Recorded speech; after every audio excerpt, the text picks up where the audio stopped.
Les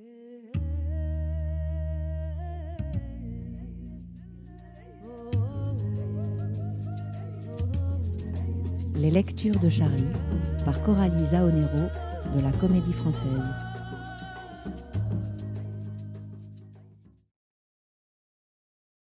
World Hijab Day, une insulte au féminisme, par Laure Dossi et Ina Shevchenko.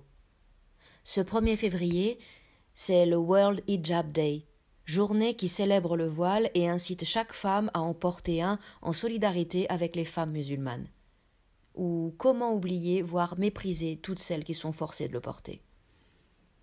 Sur le site internet du mouvement World Hijab Day, la fondatrice, Nazma Khan, explique que cette journée se veut comme une reconnaissance aux millions de femmes musulmanes qui choisissent de porter un hijab et de vivre dans la modestie. La modestie ? Celle qui n'en porte pas serait donc immodeste ? Quant à choisir de le porter, que penser de toutes celles qui y sont forcées ? Masih Alinejad, qui est à l'origine du mouvement White Wednesday en Iran, où des femmes protestent contre le port du voile, n'a pas tout à fait le même regard sur cette journée. Celle qui célèbre le Hijab Day devrait comprendre que le hijab ne signifie pas la même chose pour toutes les femmes. Nous ne pouvons pas célébrer le World Hijab Day comme si de rien n'était, et ignorer des millions d'autres femmes qui sont menacées si elles ne le portent pas. Ainsi, en Iran, 6 femmes du mouvement #White Wednesday ont été condamnées à 109 ans de prison pour ne pas avoir porté leur hijab, rappelle-t-elle.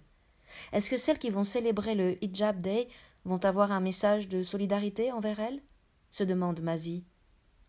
Si les occidentales peuvent se permettre d'avoir un Hijab Day, les femmes en Iran n'ont pas le loisir d'avoir un No Hijab Day, fait-elle remarquer. Pire, ce jour accentuerait la pression en Iran. Quand les femmes en Occident montrent ouvertement leur amour du hijab sans condamner la répression en Iran, notre gouvernement utilise ce prétexte pour davantage nous réprimer encore.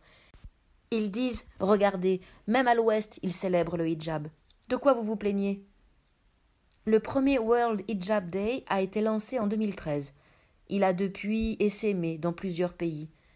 On se souvient qu'en France, Sciences Po avait organisé un Hijab Day très controversé à l'initiative de quelques étudiants. La fondatrice appelle même chaque gouvernement dans le monde à instaurer officiellement un jour pour le célébrer.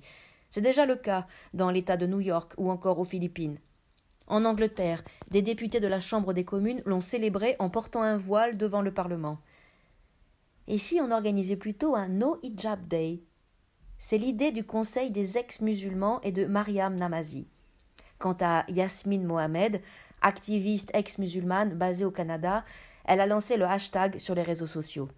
Son objectif est de contrer la désinformation et les mensonges au sujet du voile, comme quoi ce serait féministe de le porter. Pour elle, le hijab n'est ni plus ni moins qu'un outil de la culture du viol. Car en couvrant le corps des femmes, il montre que la femme qui le porte est responsable du désir qu'elle suscite, et donc responsable des agressions qu'elle subirait en ne le portant pas. Elle a lancé le hashtag Free from Hijab, qui invite les femmes à partager leurs histoires d'émancipation. À vos hashtags. Retrouvez Charlie Audio chaque semaine en exclu sur le web.